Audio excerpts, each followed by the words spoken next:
so we need to get the rest of the speakers to gallop down here. I don't know.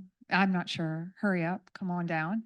In the meantime, is there anyone who has a question? Yes, Dale, Brian, Todd, Emil, stay here. Is there anyone in the audience that has a question? Oh, and I should mention whether you're online or you're in person, if you could please indicate if you're wanting the whole panel or one single speaker to address your question so that we know what we're doing, that would also be helpful. Okay, so, okay. What, a question from the audience? Doesn't matter? Oh, well, of course. Only because you're the fastest. One question I have is, it's understanding artificial intelligence and just what is it doing as it generates, how does it create an answer? My perception is that it's surfing the popular topics of the time. And if that's the case, then direct seeding zero till would not have been adopted because at its infancy, it wasn't a popular topic. But if I think that's important for us to understand is how is it generating the answer, and then we can put it into context. Anybody want to actually respond to that? Because Edgar didn't ask for anyone, and I'm not sure that there was a question. So I don't know if that's exactly right. And again, AI is pretty early, but one thing that keeps coming up is it makes stuff up. It does find correlations in areas that we don't understand or know about. So it may not be there, but I think it does have that ability to make stuff up. And that's actually one of the things that worries me around AI, because it will create an answer. Okay, so we're going to fight over the mic here now. But one of the conversations that we had last night is that it's all about published work, that's where we're generating our information from. And the data set that I was looking at was January 2022, as recent as it was. Okay, go. I'm just going to say the makeup, I've got a colleague that put some stuff in and it generated some citations of his own work, which he had not published or didn't have done. It was just made up the title, made up the citations, made up the words because it didn't find anything that suited the question. So it just created, and it actually cited himself. Self-citation without actually publication. Or it just completely made it up. I should know that one. And bounds, we got to look at the bounds as we look at the AI generation, is that the big ones don't have bounds. As we look to some of the smaller, utilizing them in an extension program, we could put boundaries on how far, both time and distance, they look.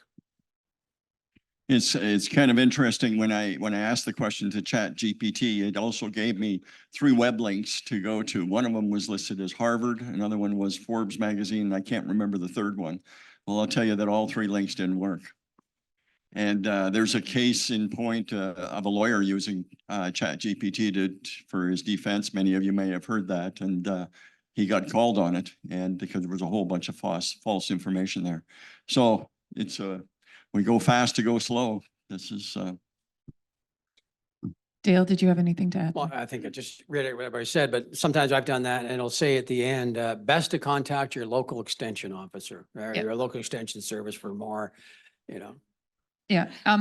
What I heard out of this is that there is still a hope for me to be a published author simply through ChatGPT. Marley, you have a question. Hi, Glenn Friesen with Manitoba Agriculture. Great presentations this morning. I really liked the way they all played together. You started at really the high level and went down to the the agronomist level. Yeah. All insightful, all industry sort of focused and talking about what to do. My question is, if there is a role for government, what might that be? Who do you want to have answer that? All Everyone? All of them. Okay. I have a hard time answering that a little bit, right? Because one, ag tends to be regional or global. And so sometimes I find governments have artificial boundaries based upon borders, and they don't, and those restrictions don't necessarily work as well as they should. So, back in the day when I worked for, TELUS or Syngenta, I never looked at a map of Canada. I never looked at a map of Alberta. I looked at a general North American map and I looked at regions. Even here today, Brian referenced the plains. So I find sometimes our structures are really hard to do that. At the same time, I do think there are some real, just as we just talked about, challenges around AI making stuff up. And so those jurisdictions that need to drive that and manage that are going to be important because I do think there's a lot of risk out there. Just at what level, federal or provincial, I'm not too sure, quite honestly. And I'd say as you see the role, it's two-part. It could be one of both. It's either the government can create the risk on the farmer or mitigate the risk of the adoption. So if you look at the Chesapeake Bay region, they're doing significant nutrient management because the government said they must, and then added some risk mitigation. And now that is some of the most progressive nutrient management and fertilization techniques in that region. And the farmers are great with it. You move anything out of that region and you ask a farmer to drop nitrogen rate and it's not only no, but heck no, because it's perceived as a risk. So whether it's society or the environment, the government can, and I'm not saying they should, there's a heavy hand and a light hand, but there's been points where it's either through risk mitigation, where adopt a seemingly riskful approach that will mitigate environmental, whatever, negatives. Let's mitigate that risk with some offset or some reason to do it. Yeah, I think it's important for government to sit at a round table and not a square one. You need all sides at the table. You can't be choosing one practice over another. So you need to be the melting pot of bringing all the players together, industry and NGOs. What's the issue? Let's define it. What's the best solution? And we've lost all compromise, right? It's either you're on my side or I'm on their side. So we got to find that middle ground again. I do think that's the role of government, is to be in that mediator position. Just further to that, we had a conversation earlier about who owns the data. Is that somewhere where government can maybe be part of the solution too? Because we know that some people are going to want to share and some people ain't going to want to share. And then, but we need all that data in order to be able to build the most robust models and do all the things that we need to do. How do we get the data? How do we make it all talk to each other? Because us private corporations are all using slightly different language so that we can't all talk to each other and try to protect ourselves that way. So how do we share, and how do we share safely so that we're lessening that risk, but still accessing all that data for public good?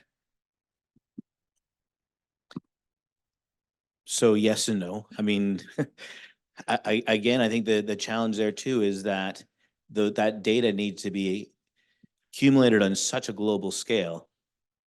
You still have to allow that to happen. At the same time, you do need to have that protection at a local level. So you need common data laws. And that's where I find sometimes government's not really good at. Each jurisdiction is going to come with its own perspective. And so you do need a much broader approach in it. Yeah, I think there's a real onus on anyone that's collecting data, first of all, to protect it. If you're sitting on a desktop that's never backed up, that's high risk for your customer. So get in the habit of backing up data. If you're cloud-based, that's great. My experience has been we've gone from who's looking at my data, or where's my data going to, is anyone making money from my data? That's what getting my farmers more upset is. I'm okay with whoever looks at my, two heads are better than one. Why would I keep data all to myself and never, ever see the light of day? I don't get any opportunities, but it's this idea that if I'm going to share up in a value chain, if everyone in the value chain gets an improvement coming all the way down, that's great. But if it's only going in one direction where someone can sell me more stuff, that's irking a few farmers that they're not really seeing the benefit. So I just think the onus is on a very clear channel, very clear communication as how the data is being used and sharing in whatever wealth that's being generated. Mario? Mario, it's new to the University of Manitoba. It's for anybody, of our panelists, not you, Tammy. Sorry, I'm just saying. 2 points or questions. A, you've been in the position of hiring to be service providers to producers. what do you look for now in this current age, this digital age? What attributes and training characteristics of individuals are you looking for? And then B, how can we improve that training? And here I'm thinking as a university or an education provider, what can we be doing, and also others in terms of self-learning, continued learning, to improve their skills to be more useful and prosperous in the current situation? Do you want me to repeat that? No. Okay. I managed summer students every year, and I was involved in a lot of the training of summer staff, hundreds of them over the years. But I always think of the experiences I had with the 1 or 2 crop scouts every year that I had that helped me get my job done. And it was interesting. Probably the best experience I had was with a student that had very little farm background. And the thing about her is that she asked a ton of questions. Now, I tend to be, my natural way of doing things is to be a coach and mentor. And I tell every year, I tell the summer students, this is your opportunity to learn. Ask the questions. So if I said anything to you, I'd say encourage them to ask the questions, not be afraid. The second thing is to find a mentor, a coach. And I think we don't do a great job in our industry on that. I think coaching mentors, people will say, well, your boss is your coach mentor. No, that's not the case. You find those people that you respect, that are respected in the industry, and you ask them a pile of questions. I said earlier, knowledge is the culmination of education and experience. How do you get that experience? And I feel for those recent graduates, because I was there. You come out of university, you have that degree in your hand, and first thing you do is you hit a brick wall. You think you're on top of the world, but you don't have the experience. How do you get that experience quicker? You bend the ear of a coach, a mentor, whoever you can find, your network. But and most of us in this industry are willing to share information, generally, unless it's corporate information. But generally, in terms of agronomic information, most of us are willing to help. Ask the questions. Find those people that can answer your questions and help you debate or discuss how to get through that particular issue. Anyway, that's my 2 cents. So a couple of my roles I've had, like, for example, I remember when I was a VP of product, I had a product group that dealt with farmers and ranchers, and they needed the skill set to do this: stand in front of people, communicate, listen, bring pieces back. And then I had this other product group that needed to interact with the engineers and software. And they needed to take big ideas and pictures and break them down into really specific. Because quite honestly, I could be in a room of this size with the software guys, and you'd hear a pin drop. And they could care less about the big picture. They just wanted to know, tell me what you want me to build. So there were such unique skill sets. But at the same token, to Emil's point, I find that interpersonal skills are really important. Teamwork skills are really important. And I really think the core thing that comes out of post-secondary is the ability to learn.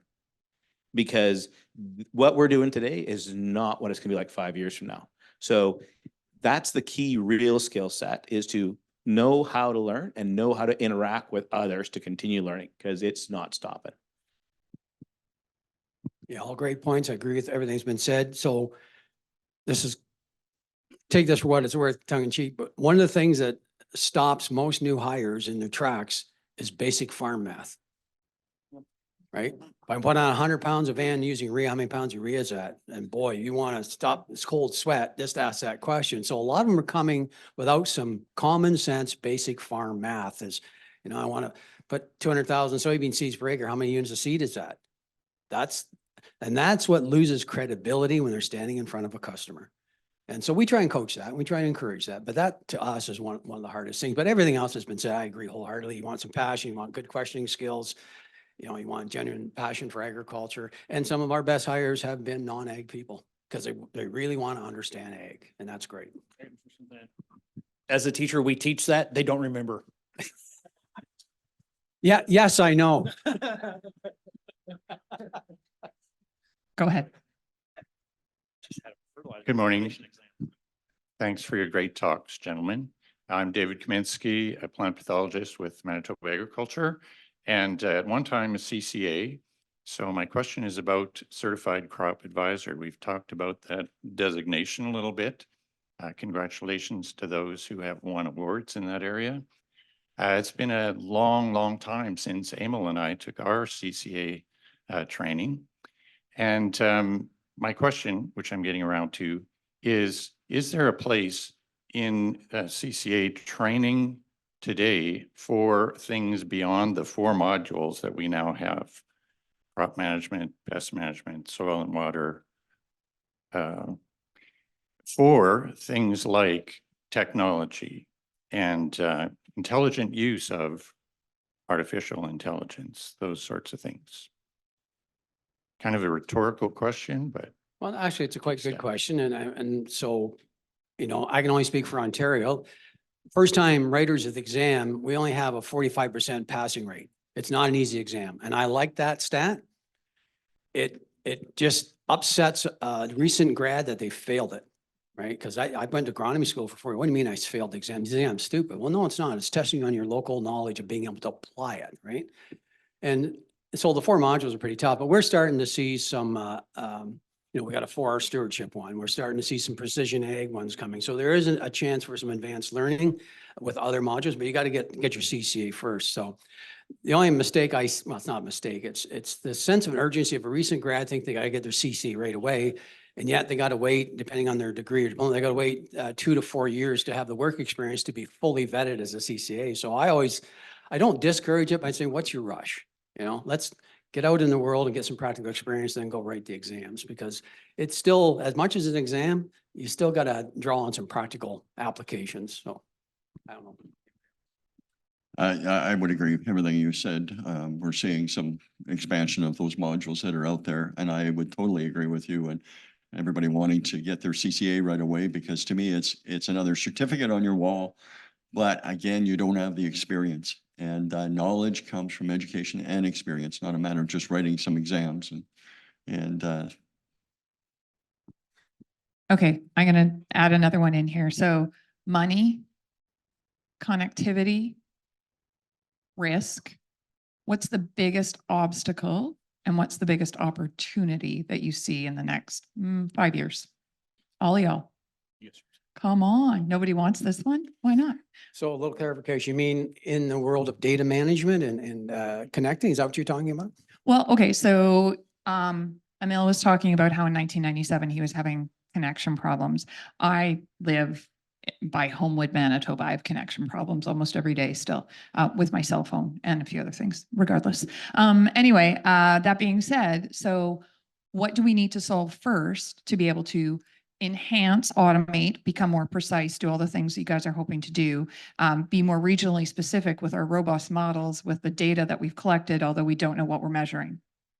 Did I encapsulate enough Well, of yeah, it? that's good. Well, the obvious thing is you need Wi-Fi everywhere with enough bandwidth, no matter where you are, you're connected. And to me, that even home, I like to jab the TELUS people. I'm on a TELUS cell phone, and I like to be, when they tell me all about the precision ag, I kind of jab them a little bit. But I drop my call 9 times between head office and home. So is that a different company?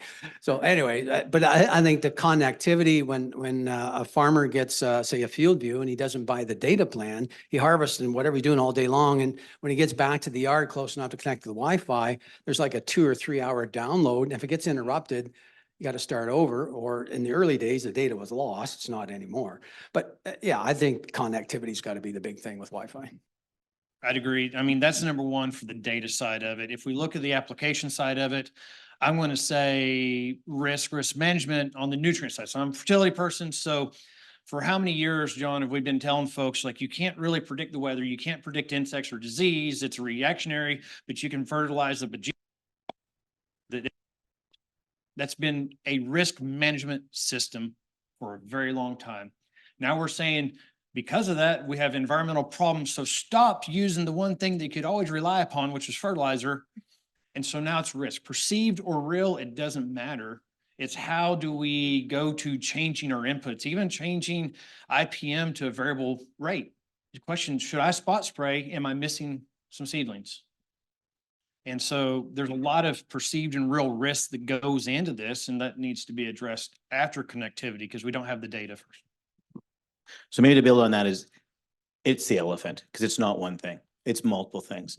And it's going to be one bite at a time to kind of get this fixed. Like in the connectivity thing, I always find that interesting because, again, I worked at TELUS. It's all right. And no, it was the worst thing to go back to the farm and know that I worked at TELUS and tell Dad, that's not my problem. Like, that's not the thing I do, Dad.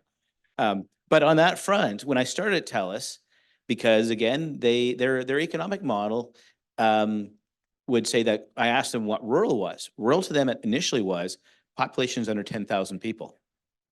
That's not rural, like, you know, but at the same token, there's no business model in telco that can build a tower for rattlesnakes and antelopes. And so we also have to think that, honestly, that, and I get some people think it's our God-given right to get connectivity, but again, TELUS is a privately traded company. They got to do things that'll make decisions that'll for that perspective.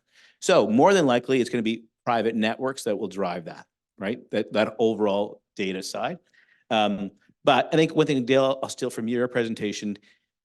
One thing we really do need is local common databases, because we do not have those all built out yet, because all this will run off of data in the end.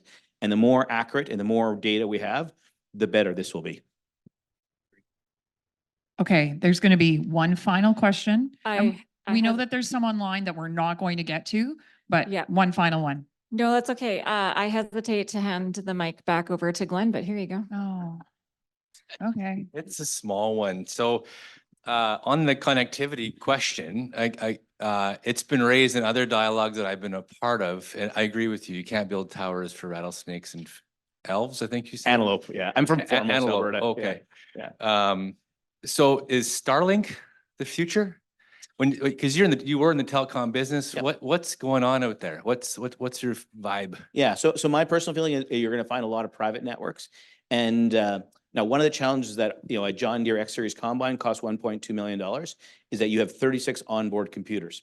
So which means that your computing power actually has to be on the system. And what you're doing is you're pushing up data from the edge. And that's what a lot of technology you see adopted is much more satellite based, not terrestrial based. And so, you know, when you have a lot of 5G towers, you're going to be able to move a lot of data. The challenge again is I just don't see a lot of 5G towers going to rural communities. So to work around that, a lot of that computing power is going to be put onto systems, and you're going to start looking at a lot more private networks. So even in the college, we've tested out various systems that will take Starlink and will enhance Starlink and then use that for basically to manage other sensors around the area. I have a feeling it's going to be piecemeal pieces. It's not going to be one big solution that's going to make this work. A lot of private networks combined with larger pieces are going to go up, but there's no one person that is going to solve it. And then the other final thing, and I don't work for TELUS anymore, but the spectrum issue and how we run auctions for spectrum affects the price that we basically pay for our connectivity. And it also right now is set up in a way that, again, it incentivizes those telcos to put that technology where you got people. If you're going to pay a whole bunch of money for spectrum, you're going to put it where you need a lot of people to pay for it. It doesn't really help the rural side. So there may be some way to differentiate rural versus urban on that map and that manage as well.